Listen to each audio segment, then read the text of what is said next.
with liberty and justice for all. Would the clerk call the roll, please? Commissioner Look. Here. Commissioner Brastad. Here. Commissioner West. Here. Commissioner Schulte. Here. Commissioner Meisner. Here. Commissioner Gamache. Here. Commissioner Reinert. Here. Excellent. All present and accounted for. Next, we'll look for a motion to approve tax claims and abatements. Is there a motion to approve? So moved. Moved by Commissioner Brastad. Is there a second? Second. Second by Commissioner West. Any discussion? Seeing none, this is a roll call vote. Commissioner Brastad. Aye. Commissioner West. Aye. Commissioner Schulte. Aye. Commissioner Meisner. Aye. Commissioner Gamache. Aye. Commissioner Reinert. Aye. Commissioner Look. That item passes. We'll move to item 5. Consider accepting the regular claims paid over $500 and purchase card claims paid for the period ending October 9th of 2020. Is there a motion to approve? So moved. I've got a motion by Commissioner Look and a second by Commissioner Brastad. Further discussion? Hearing none, this is a roll call vote. Commissioner West. Aye. Commissioner Schulte. Commissioner Meisner. Aye. Commissioner Gamache. Aye. Commissioner Reinert. Aye. Commissioner Look. Aye. Commissioner Brastad. And that item passes. Next, we'll look for approval of the minutes from the October 13th, 2020 County Board meeting. Is there a motion to approve the minutes? So moved. Motion by Commissioner Meisner. Is there a second? Second. Second by Commissioner Reinert. Any corrections, additions, or deletions? Seeing none, all those in favor, please signify by saying aye. Aye. Anyone opposed? The minutes are adopted. Under Chair's remarks today is our annual recognition of some of the men and women who have spent much of their careers in service to the people of Anoka County. The employees we recognize and honor today have been here for up to 40 years, which is truly remarkable. On behalf of the residents of Anoka County, it's our privilege to celebrate these impressive milestones and publicly thank you today for your years of dedication. Before I call on commissioners to help present our Years of Service Awards, some of our recipients are unable to be here today, but I'd like to take a moment and call their names to recognize their service. Beginning with 30 years of service, Anita Caldy, Micrographics Clerk in Information Technology Department. Juvenile Center Manager Todd Benjamin in Community Corrections. Christine Plombaum in Economic Assistance Training Supervisor. And Patricia Meason, who works at the Senior Social Worker on our Community Social Services and Behavioral Health area. Continuing on with 30 years of service is Lori Benson, also a Community Social Services and Behavioral Health Senior Social Worker. And Terry Vaughn, a Traffic Engineering Technician in our Transportation Division. Moving on to our 35-year milestone employees who couldn't be here today. Sally Gauthier, a legal assistant in the Anoka County Attorney's Office. Senior Social Worker Sharon Rasmussen in Community Social Service and Behavioral Health. And Vivian Fish, who works as a Library Service Assistant. And our Traffic Engineering Manager in Transportation, Jane Rose. And celebrating an amazing 40-year run is Colleen Perjeski, who works in Economic Assistance as an Office Support Specialist. It really makes me feel old. I grew up with Colleen, so we're the same age, and to think she worked at one place 40 years is pretty substantial. Good work, everybody. Thank you. Again, thank you all for your outstanding years of service. Hopefully, we'll be able to see you all in 5 more years for your next milestone anniversary. A round of applause, please.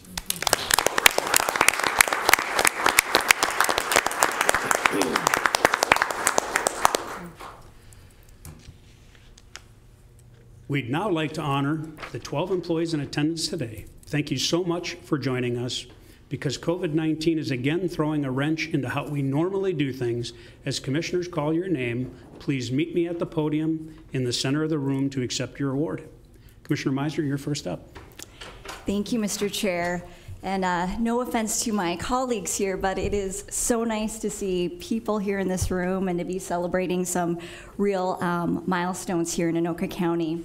So the first recognition is Joanna Bendiski, a corrections facilitator within our Enhanced Probation Supervisor area.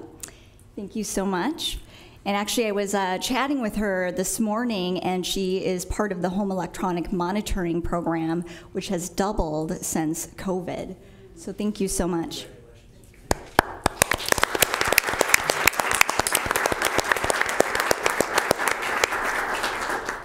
The next recognition is David Casale, who also works as a Career Probation Officer 2 in the Community Corrections Department. Congratulations, and thank you so much.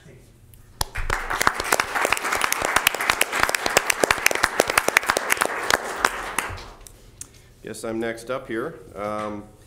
Next is Teresa Lindberg, and she's an eligibility specialist in our Economic Assistance Department. And I want to thank you and congratulations.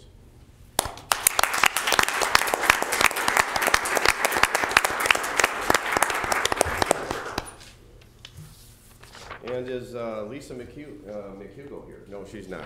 So, but we'll just mention her then. She did not make it to the meeting today. She is a Community Corrections Career Probation Officer. And just thank you, Lisa, for your hard work.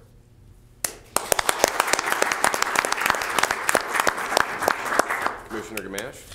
Thank you, Commissioner Reinert. I have the honor of introducing and recognizing 2 more dedicated employees celebrating 30 years of service to the county.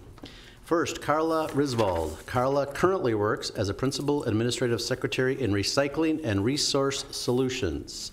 Thank you, Carla, and congratulations.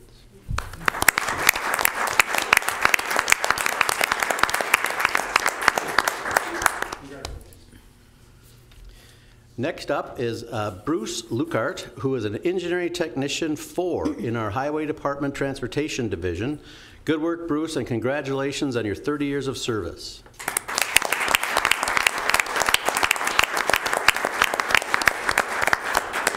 Commissioner West, you're up next.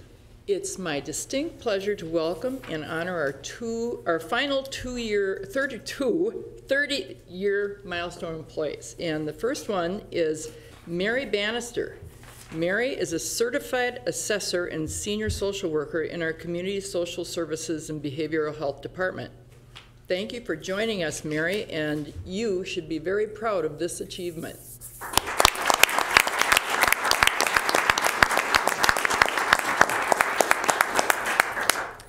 And Rhonda Sivaraja, now our county administrator, who started in human services and then eventually served as commissioner for more than 15 years. Thank you for your dedicated service, Rhonda.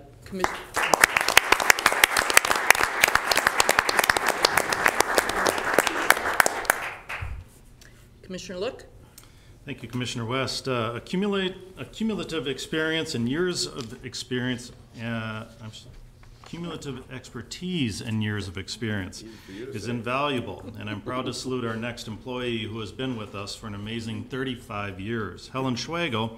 Helen works as a collections specialist in finance and central services.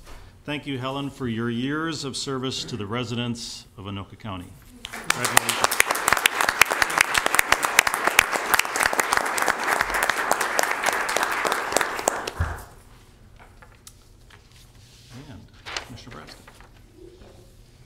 Employees are truly our greatest asset, so it's my honor today to introduce and recognize our final 2 employees who were able to join us today. Celebrating her 35-year milestone this year is Linda Evavold, an eligibility specialist who works in our Economic Assistance Department. And just a little extra fact is that we're extremely grateful and thankful that Linda always is willing to volunteer and work at the Anoka County Fair.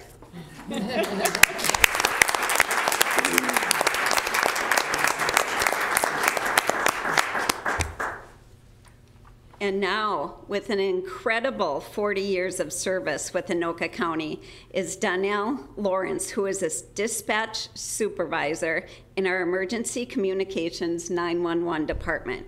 Thank you, Donnell, for your tireless devotion and dedication for 40 years.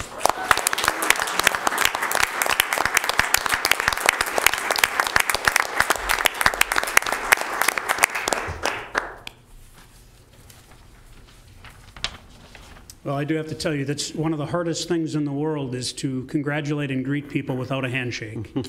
So please accept a warm handshake virtually in total admiration of your incredible hard work here at Anoka County.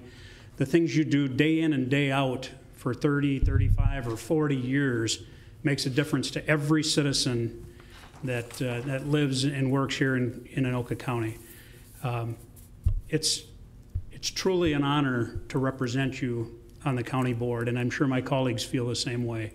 The hard part is knowing that for everybody that's 40 or 35 years, there's a whole bunch of people in between there that are here 37 years and 38 years, and they're not being recognized yet this year, but we'll get them. We'll get them next year or the year after. So thank you again. We are incredibly fortunate to have so many longtime loyal employees here in Anoka County. Your breadth of knowledge is so impressive, and it's amazing to realize the list of employees we recognize today represents about 745 years of Anoka County history and expertise. Thank you again for your service and allowing us to celebrate you today. Any other comments, commissioners? We're good. Well, thank you very much, and we will jump back into our board meeting, and we will go to the Management Committee report. Commissioner West. Thank you, Mr. Chairman. The Management Committee recommends a new restructure in administration in facilities management and construction. It is going to go from a 0.7 FTE office support assistant grade 7 and creating a 0.3 FTE to make it a 1 FTE or full-time office support assistant grade 7. Is there a motion to approve? Move to approve. Motion by Commissioner Reinert. Is there a second? Second by Commissioner Look. Any further discussion? Mr. Chairman, Commissioner West. this is going to be for the reception area that receives quite a bit of activity, and it's all set up to be, the isolation area is there for protection, and it's in very, very, in great need of this position. Any further comments? Seeing none, this is a roll call vote. Commissioner Schulte, Aye. Commissioner Meisner, Aye. Commissioner Gamache, Aye. Commissioner Reinert, Aye. Commissioner Look, Commissioner Brastad, Commissioner West. Aye. That item passes. And Mr. Chairman, there's an additional item. It's a new position in Human Services, Community Social Services, and Behavioral Health. It's contingent on funding from a Minnesota Department of Human Services Office of Economic Opportunity Emergency Solutions grant. And it is a 1 FTE social worker grade C012, and it is housing assistance. You know, we've had an increased incidence of homelessness, and our current staff is overwhelmed, so we are taking this new position. We're very thankful for the grant we have and all the grants we have for the area of homelessness. Thank you, Commissioner West. Is there a motion to approve? So moved. Commissioner Brasted. Is there a second? Second. Second by Commissioner Meisner. Is there further discussion? Oh. Seeing Commissioner Oh, Meisner. thank you, Mr. Chair. Just commentary that I'm pleased to see that this position is funded for now through September 30th of 2022, which gives us at least ample time to deal with this issue in regards to the pandemic. Thank you. Thank you, Commissioner Meisner. Yes, it was brought to us at our Management Committee report that this is a grant-funded position, Correct. and it will go away unless more grant funds are secured in future years. So, no real tails on this. Hopefully we find good use of this position, and if it's really valuable and we need it further, hopefully we find more grant funding. Any further discussion? And we had a motion and a second. This is before us for a roll call vote. Commissioner Meisner, Aye. Commissioner Gamache, Aye. Commissioner Reinert, Aye. Commissioner Look, Commissioner Brastad, Commissioner West, Aye. Commissioner Schulte. Aye. That item passes. And Mr. Chairman, the rest is informational. That concludes my report. Thank you, Commissioner West. Well, we'll go to the Transportation Committee report, but before I start that, I was remiss in the recognitions, and I missed a very important name, a 35-year veteran here at Anoka County. Donnell Wahlberg is a principal accounting clerk in our Finance and Central Services Division. And I glossed over that somehow. I think I was using an electronic copy and it cut off the page, and I see now I should have been using my paper copies. So Donnell, we deeply apologize you weren't in the regular recognitions, but we're going to call you out completely separately. We appreciate your work here, so thank you. And again, I apologize for that omission. With that, we will move on to the Transportation Committee report. We met on October 19th at 8:30 a.m. at the Bunker Hills Activity Center, and we came away with an action item for you in the Highway Division. The committee recommends approval to enter into a joint powers agreement with the City of Coon Rapids for the reconstruction of Foley Boulevard between East River Road and Coon Rapids Boulevard in the City of Coon Rapids. This is a project that's been in the works for a very long time. It was kind of put off at one point to make sure it could happen in conjunction with the railroad crossing at Foley.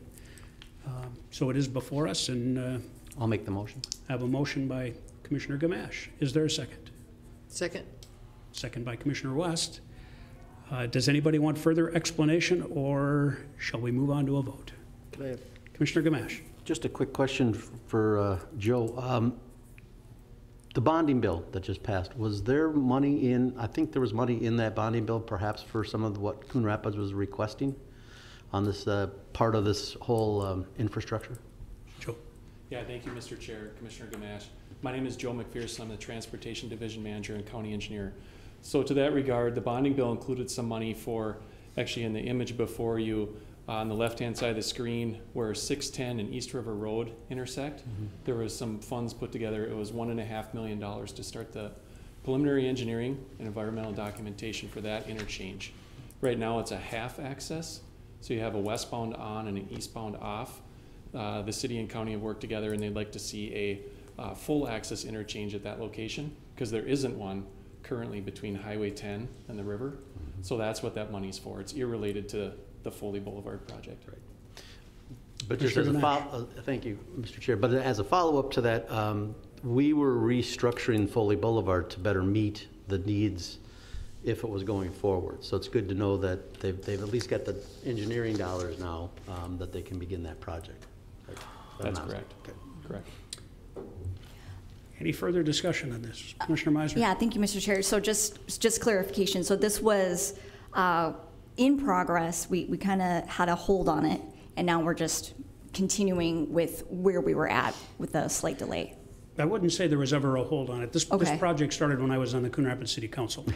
So 13, 12 years ago, this project started to develop, and it went through a lot of different public processes with meetings and a lot of different determinations as to what needs to be done for channelization, curbs, turn lanes, medians. And all along, it was determined that this would be best done along with a bridge over the railroad tracks. So when the process for doing the railroad grade separation came along, this was a natural transition to pick these plans up and run with them. I'll have Joe correct me if I'm wrong on some of that timing, but that's my memory of what's happened to this over the last 12 years. Perfect. Commissioner Look, and then I'll go back to Joe. Okay. Thank you, Mr. Chair. This project has been, I guess, alive ever since I've been a commissioner. When I came on board, it was kind of the thought to go through this. You'll recall back, we had CTIB then, and we were trying to use some of our CTIB dollars for rail grade separation type of projects. This was one project that was in there. And so we were working to try and continue the efforts I think that this board has done a marvelous job of, that is grade separating at rail crossings. And I know the plans had sat on the shelf for a while. I know they had to be dusted off. And the silver lining here is that with Joe coming on board, there were a fresh set of eyes to look at this project. And I think the ultimate project we've come up with now is much better than the original project. So it was modified to some degree, and there was more input, and people saw that we'd benefit if we change it in the following areas, and I think the final product now is actually superior. But I think, again, this is one more effort on behalf of this board to grade separate. where people are coming in contact with trains, where the train traffic is not slowing down in terms of the number of trains going through our community. And I'm just excited that this is coming about, and very similar to Hanson, we're getting this one done too. So, Well, thank you, Commissioner Look. And for clarity's sake, to make sure the public understands, this is a joint powers agreement with Coon Rapids for the section from the railroad crossing to the north or east to Coon Rapids Boulevard. It is not the actual grade separation. It ties right into it, hooks right up to it. They're both hand in hand. But this particular JPA is for the actual roadway from the tracks over to the boulevard.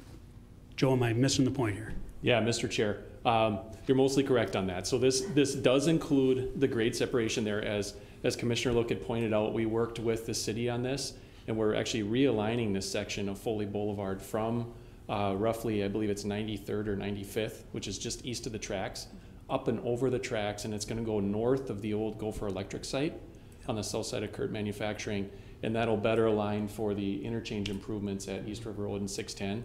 So it is a joint powers agreement, as you said, with Coon Rapids, and it captures the costs and the cost share responsibility that the city has on this project. So it's a great turnout on this project, as both of you had mentioned.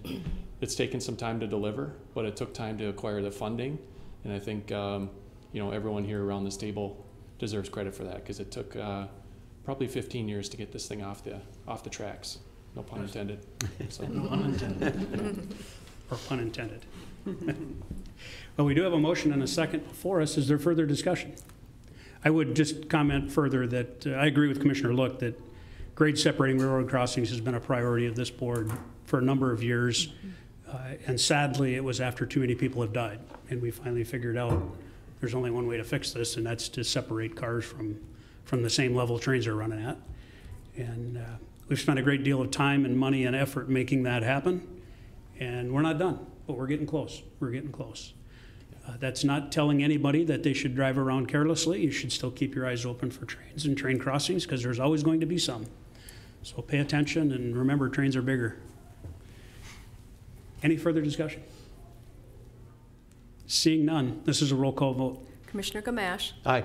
Commissioner Reinert. Aye. Commissioner Look. aye. Commissioner Brastad. Aye. Commissioner West. Aye. Commissioner Schulte. Aye. Commissioner Meisner. Aye. And that item passes. The second action item listed is not an action item. That's just for your information only. That will come before us at a public hearing when we review fees. And after that, we will pass a resolution to that effect. So that is informational, even though it's listed as an action item. And that does complete my transportation report, unless anybody has any specific questions. Seeing none, we will move on to the Human Services Committee report, and we will turn to Commissioner Brastad. Thank you, Mr. Chair. Our Human Services Committee met on October 20th, and we have 5 items under the consent agenda, and these are routine contract amendments and renewals, and I'll be happy to move those. Second. There's a motion on the floor and a second by Commissioner West. Is there further discussion? Seeing none, this is a roll call vote. Commissioner Reinert. Aye. Commissioner Look. Aye. Commissioner Brastad. Aye. Commissioner West. Aye. Commissioner Schulte. Aye. Commissioner Meisner. Aye. Commissioner Gamache. Aye. That item passes.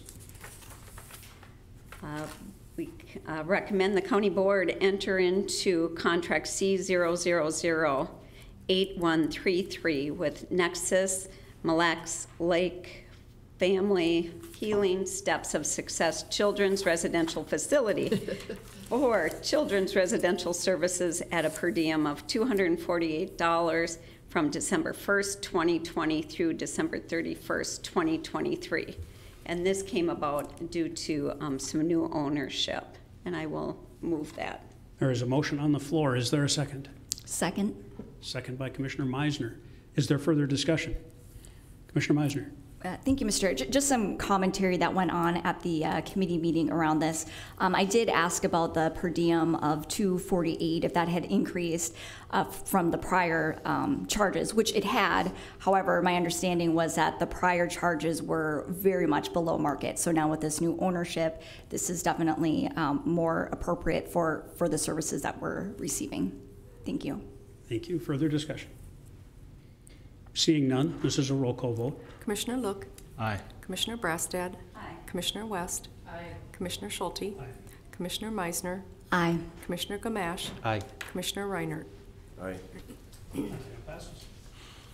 Next item is recommend the county board issue a written statement of support to the Minnesota Department of Human Services for new substance disorder treatment program licensure to be operated by Nystrom and Associates. So basically, this is just saying that we support Nystrom and Associates to move forward in providing this service. Is there a motion to approve? So moved. Motion by Commissioner West. Is there a second? Second. Second by Commissioner Meisner. Any discussion? I would just comment that Nystrom and Associates have been fabulous to work with from my perspective. I don't work with them directly, but I hear all reports that it's a great organization to work with and that they provide valuable services to Anoka County. So I think this is a well-deserved and timely letter. Further discussion? Seeing none, all those in favor, please signify by saying aye. Aye. Anyone opposed? And that will pass with unanimous support. Next item. Is Resolution 2020-HS18, which is the economic assistance bills, which I'll be happy to offer. Resolution has been offered. Is there any further discussion? Seeing none, this is a roll call vote. Commissioner Brassad, Commissioner West, Aye. Commissioner Schulte, Commissioner Meisner, Aye. Commissioner Gamache, Aye. Commissioner Reinert, Aye. Commissioner Look. Aye. That item passes. Item B. Is Resolution 2020-HS19, which is accepting gifts for human services programs. I'd just like to run through the list. Anoka County Social Services received $1,700 in cash donations from 7 organizations for our campership program. They are Technopack Inc., the Anoka American Legion Auxiliary, Coon Rapids Super Senior Club, the Midwest Best Water Sales, First National Bank of Elk River, Graphic Finishing Services, and Brandt Criminal Defense. And I'll offer that resolution. The resolution has been offered and is before us. Is there any further comments? Seeing none, this is a roll call vote. Commissioner West, Aye. Commissioner Schulte, Commissioner Meisner, Aye. Commissioner Gamache, Aye. Commissioner Reinert, Aye. Commissioner Look, Aye. Commissioner Brassad. And that item passes. Next resolution. Resolution 2020-HS20, accepting gifts for human services. This is funds coming from ARP, AARP, and Barbara Hughes in the amount of $300 to go to the Anoka County Job Training Center. And they will utilize these funds to purchase PPE and products to use in common spaces where social distancing is not possible. And I'll offer that resolution. The resolution has been offered. Further discussion? Seeing none, this is a roll call vote. Commissioner Schulte, Aye.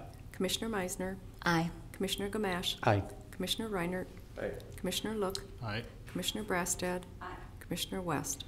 Aye. That item passes. And that concludes that report.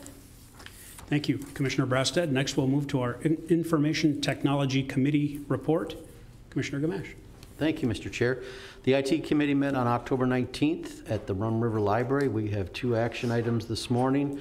The first one, the IT Committee recommends the County Board recommend the County Board approve a purchase from CDWG, 230 North Milwaukee Avenue, Vernon Hills, Illinois, purchase in the amount of $305,409.64 for the replacement of wireless controllers and wireless access points. These are the devices that are all around the county that help us activate and connect with our laptops, tablets, smartphones, etc. And the wireless controller is a device that provides the centralized management for wireless access points. We have 244 access points and 3 wireless controllers. These devices are in use 24 hours a day, 7 days a week, so obviously they can start getting old after a while. We have about 165 access points and 3 wireless connectors that have reached the end of their life cycle and need to be replaced. These devices have been in continuous use for 7 to 10 years. This is already in our budget, and all we're doing now is moving forward on this contract because the timing is right and we're ready to go. Susan Vreeland is here, and she can add more information if anybody has any questions. Susan, did you want to add anything at this point? I can. Mr. Chair, members of the County Board, I'm Susan Vreeland, the county's IT director. Commissioner Gamache, you summed it well. This is a planned expense, something that's in our capital improvement program, and the devices themselves are used extensively both by county staff and the public. And the areas we're covering with this investment right now are for a couple of purposes. One, the devices are, typically this type of a device runs anywhere from about 7 to 8 years in age before it kind of ends life. These devices are anywhere from 7 to at the high range close to 10 years in life. And we're covering a number of facilities with this investment. That would be the Government Center, Blaine, Highway, our license centers, not all of the license centers, but a majority of them. Lino Lakes, facilities at Lino Lakes, parks, including our golf course, Rum River, the jail, and the sheriff's office.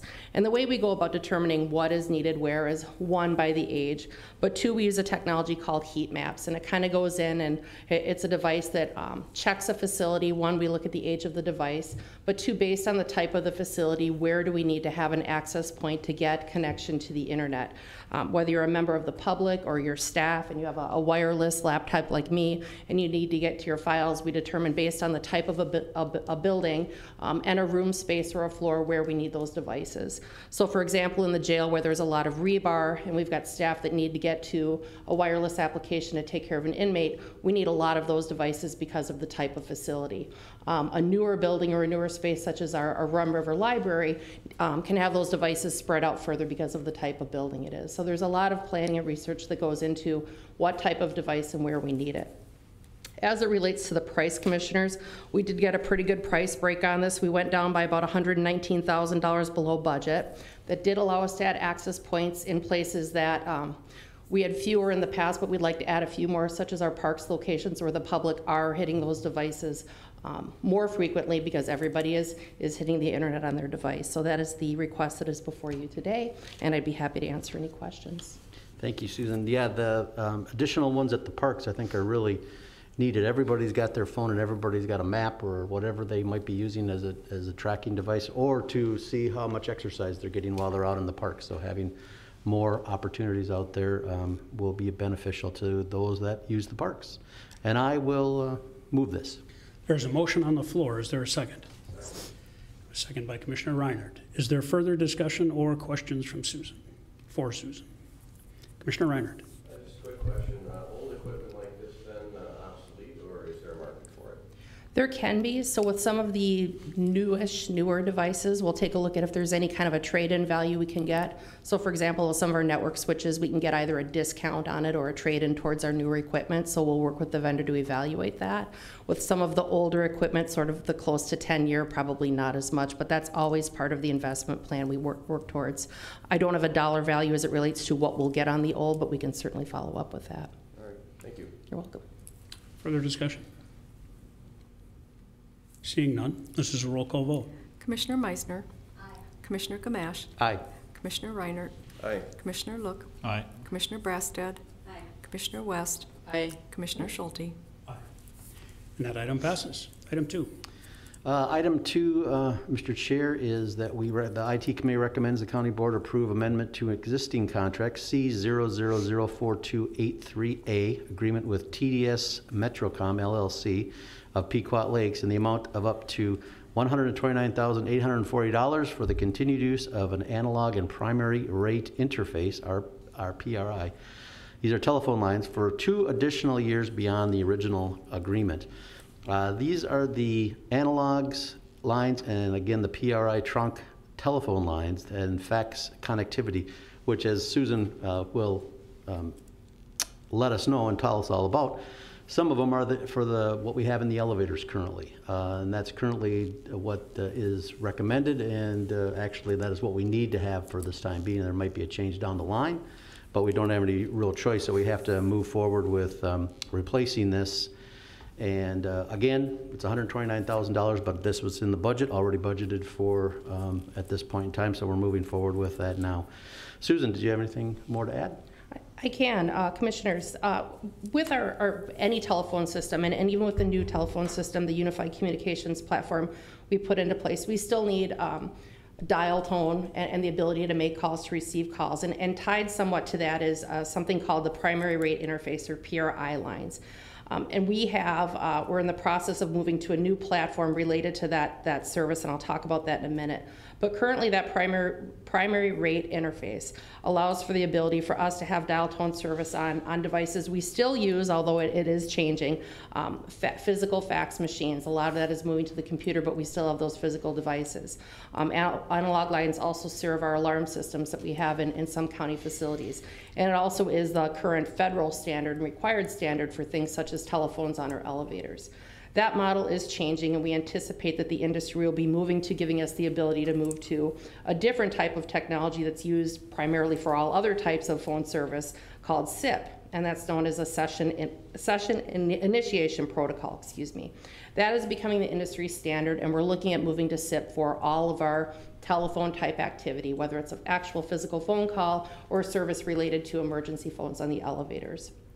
We know that's going to take us some time to move to that technology stack, and we know that there's also still that federal requirement for the other types of lines that I just spoke to. We're anticipating that when those federally mandated requirements will change within about the next 2 years, we also think that will give us enough time to move the rest of our phone service to that new technology. So what's in front of you today is looking at continuing a contract we have in place right now for that PRI line service. This is a budgeted amount. This is about what we expected it to come in at. We didn't get an amazing price on the contract, but it landed about what we expected. So we're recommending that we put an extension on that contract, buy us the time to move to that technology stack, and keep us covered in the areas that we have to keep covered as federally required until we have the ability to move. Thank you, Susan. I will move this. There's a motion on the floor. Is there a second? Second. Second by Commissioner Meisner. Is there further discussion? Seeing none, this is a roll call vote. Commissioner Gamache. Aye. Commissioner Reinert. Aye. Commissioner Look. Aye. Commissioner Brastad. Aye. Commissioner West. Aye. Commissioner Schulte. Aye. Commissioner Meisner. Aye. That item passes. Thank you, Mr. Chair. That concludes my report. Thank you, Commissioner Gamache. Next, let's move on to our Public Safety Committee Chair report, and we will turn to Commissioner Brastad. Thank you, Mr. Chair.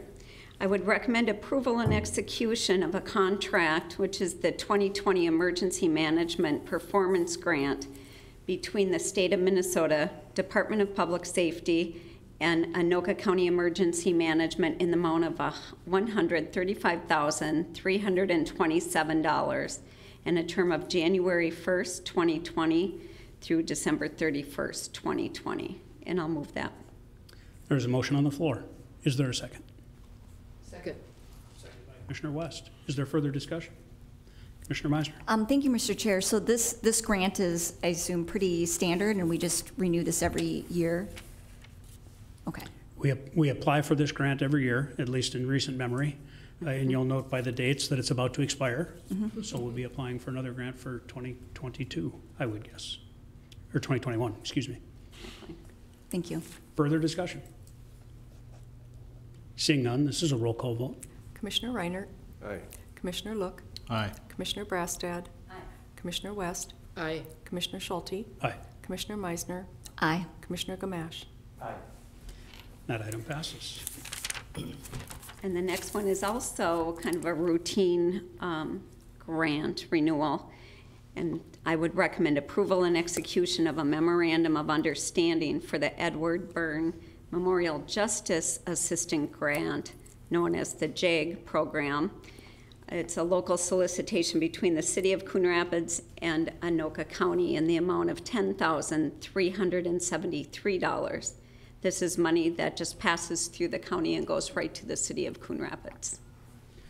I'd be happy to move that. Is there a second? Second. Second by Commissioner Meisner.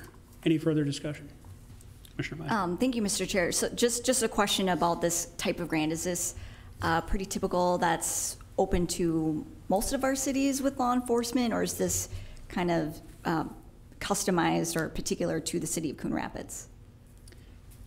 I can answer from what I know. I don't think it's customized for Coon Rapids. I think it's available for all law enforcement okay. agencies.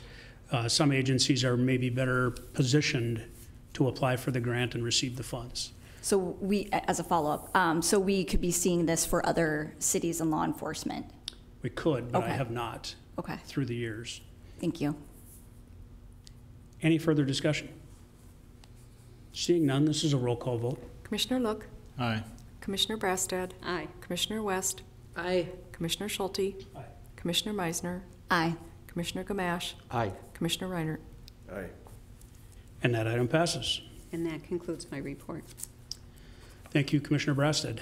Moves us back to our agenda item 9, which is committee appointments. We will consider for informational purposes my appointment of Stacy Sayer of Cretex Companies and Jennifer Mudge from Local 292 International Brotherhood of Electrical Workers to the Anoka County Workforce Development Board with terms expiring June 30th of 2022. We'll welcome them aboard at our next Workforce Development Board meeting. And with that, we'll go to item 10, which is under our Coronavirus Aid Relief and Economic Securities Act items, or CARES items.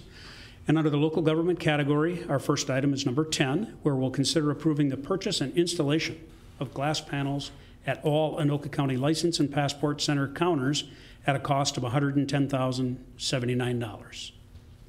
Is there a motion to approve? I'll move it. Motion by Commissioner West. Is there a second? Second. Second by Commissioner Gamache. Is there further discussion? Administrator Sabraja. Mr. Chairman, I think just for clarification, actually the county board on April 14th had approved a total of $109,000 for the installation of the glass panels at all license centers and passport locations. And at that point in time, the funds were coming from asset preservation, FEMA, or any other eligible response funds. So this action is twofold. Number one, rather than $109,000, it came in at $110,079. So we need approval of that. And then also to formalize that the funding would come from the CARES funding rather than asset preservation. Thank you for the clarification. And I would comment that on a project of that size and scope, being the first of its kind in our county, to be $1,000 off on the estimate is pretty impressive. You don't see that very often. Good work, Andrew and team and others. Is there a motion to approve? Or did we had a motion already, didn't we? And we had a second. Yep. We are good to go. Seeing no further discussion, this is a roll call vote. Commissioner Brassad, Aye. Commissioner West, Aye. Commissioner Schulte, Aye. Commissioner Meisner, Aye. Commissioner Gamache, Aye. Commissioner Reiner, Aye. Commissioner Look. Aye. That item passes. We'll move to item 11. Consider approving purchasing rigid tent flooring from Bike Track in the amount of $24,998 to improve unstable and uneven work platform safety concerns for tents used for mobile and pop-up COVID-19 testing and potential vaccination sites. For clarity, I want to make sure we don't have another virus because it says COVID-10 in my documents. I just want to make sure we, are we jumping ahead to 3010 or back to 2010? Sorry. Either way, we're looking for approval to buy this tent flooring. Is there a motion to approve? So moved. Second. Motion by Commissioner Meisner, second by Commissioner Gamache. Is there further discussion? Commissioner Meisner. Thank you, Mr. Chair. Yeah, just I guess for clarification for the public, because my understanding with our pop-up sites, these are going to be brought on by the county. So we've got these federally pop-up sites that Anoka County is in partnership with. But for this, we're also going to be doing our own independent pop-up testing sites throughout the county, different days of the week, different times of the day. So everyone would have that opportunity at a very low or no barrier opportunity to get tested. Very good. Further discussion? Seeing none, this is a roll call vote. Commissioner West, Aye. Commissioner Schulte, Aye. Commissioner Meisner, Aye. Commissioner Gamache, Aye. Commissioner Reiner, Aye. Commissioner Look, Aye. Commissioner Brassad. And that item passes. Next, item 12, will consider approving the purchase and installation of Global Plasma Systems needlepoint bipolar ionization air cleaning systems from the Corville Group in the amount of $372,340. Handheld particulate counters from TSI in the amount of $11,585, and a contingency in an amount not to exceed $38,360. Is there a motion to approve? So moved. Motion by Commissioner Reinert. Is there a second? Second. Second by Commissioner Meisner. Further discussion?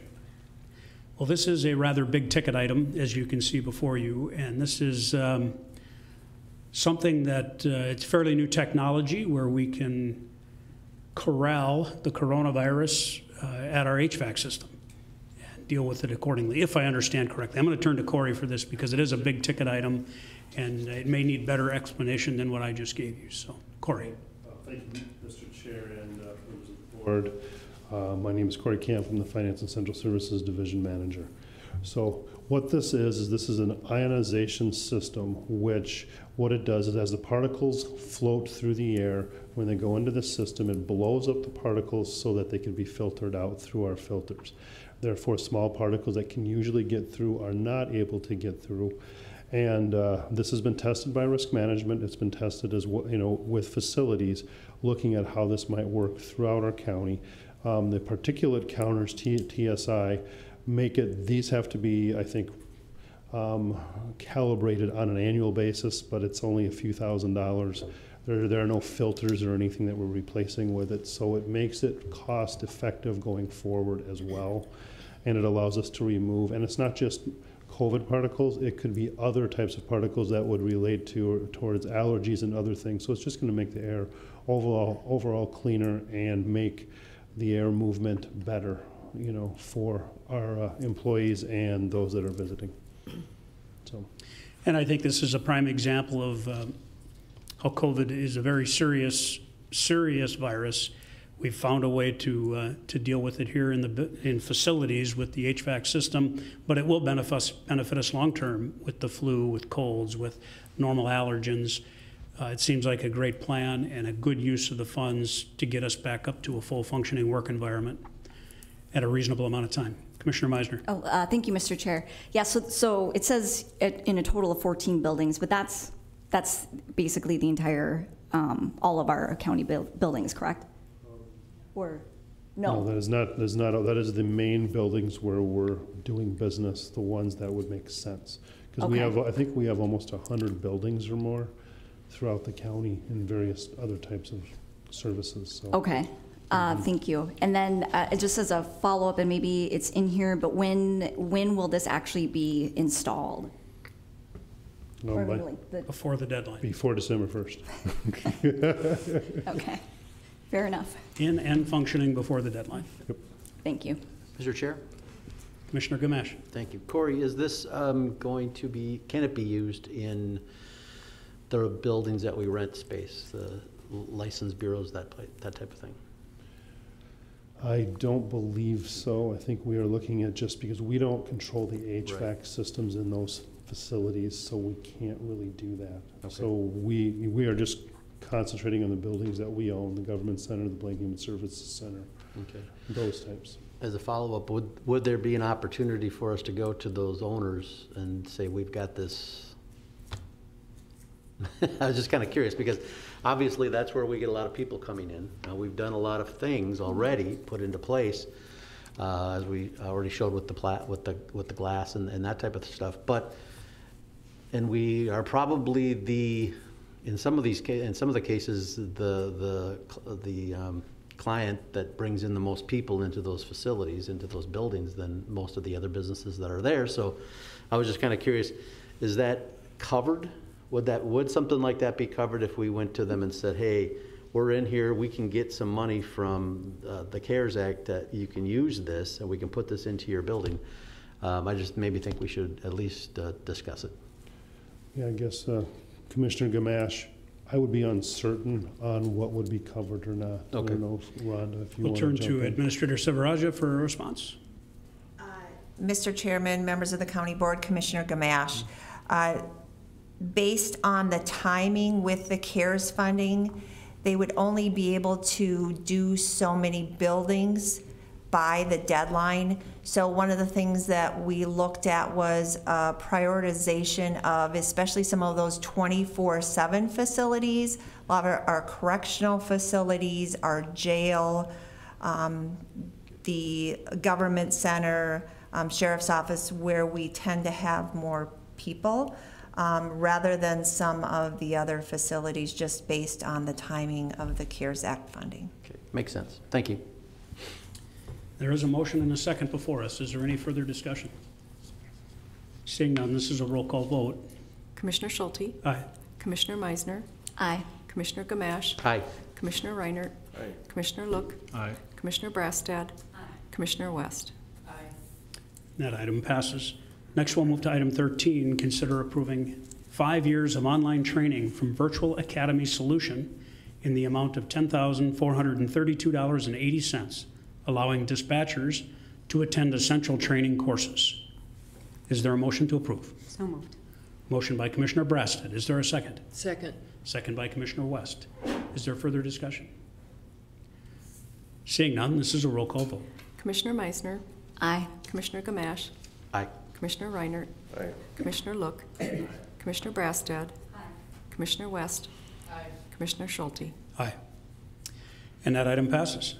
Item 14, consider approving installation and programming of a digital signage board from Tierney Brothers in an amount not to exceed $20,000 for the Highway Department, creating a more socially distanced work environment. Is there a motion to approve? So moved. Motion by Commissioner Brasted. Is there a second? Second. Second by Commissioner Gamache. Further discussion?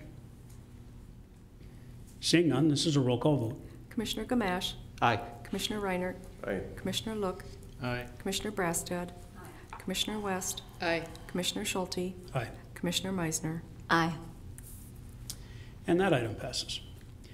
Last on our agenda, in the safety net category, we'll consider approving providing $84,000 in relief to nonprofits as designated below for service expansion to citizens of the county that have been affected by the COVID-19 health pandemic. Before us today is Youth Ways Ministries Manna Market for $84,000 for food support for homebound individuals. Is there a motion to approve? So moved. Motion by Commissioner West. Is there a second? Second. Second by Commissioner Meisner. Is there further discussion? Seeing none, this is a roll call vote. Commissioner Reinert? Aye. Commissioner Look? Aye. Commissioner Brastad? Aye. Commissioner West? Aye. Commissioner Schulte? Aye. Commissioner Meisner? Aye. Commissioner Gamache? And that item passes. I have one question that if someone in staff could research for me, I would appreciate it. The Old Gould Jewelry Store on 7th and Main now has a big sign on the front that it's a veteran service center. I'm assuming that's a VA, federal or state. I know it's not county related, or I would know more about it. And they're doing a big job inside of segmenting it into offices.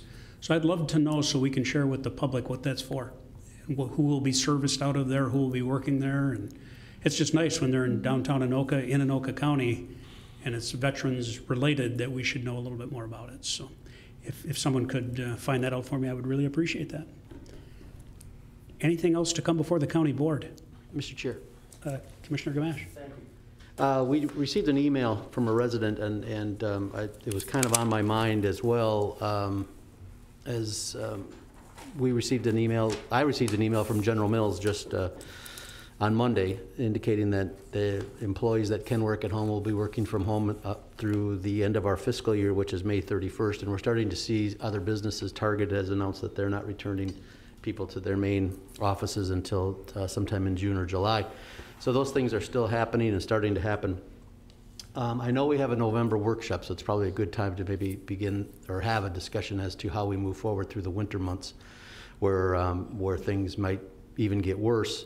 It's good to hear that we've purchased some items that we can use to help clarify the air and those types of things. So I think we're right on target with doing those types of things. But this does make some sense and what I've thought we've done a really good job of here is that when we have our committee meetings, because this is what the discussion in the email was about how many people are at our meetings. Our meetings are relatively small. It's the probably 3 members of our committee, along with just a few others, and then maybe a couple people, maybe one person from the public is usually what it is. So we always seem to be under 10 people. So I appreciate the work staff has done to make sure that they can get the information to the committee and make sure that we don't have a large gathering. And that's been appreciated. So I think we're on the right track as far as that's concerned, and whether or not people want to wear masks or not while they're in there. I appreciate the staff that do wear masks when they're in those meetings. I think that's a smart move, and that's a good move. So I appreciate the work that we have done, but we should probably have some discussions at our upcoming workshop in November to think, okay, how do we move into December, January, February as this continues, and that's all I wanted to bring up. Thank you, Mr. Chair. Thank you, Commissioner Gamache. And it's a good reminder to everybody that, this virus came upon us in the middle of winter, and we were dealing with it in the middle of the winter, and there was common thought that, hey, summer's going to cure this.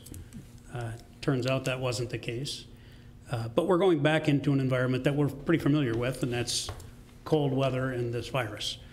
That doesn't mean, we've made great strides. Mm-hmm. You pointed out a number of the things we've made to protect not just our employees, but the public.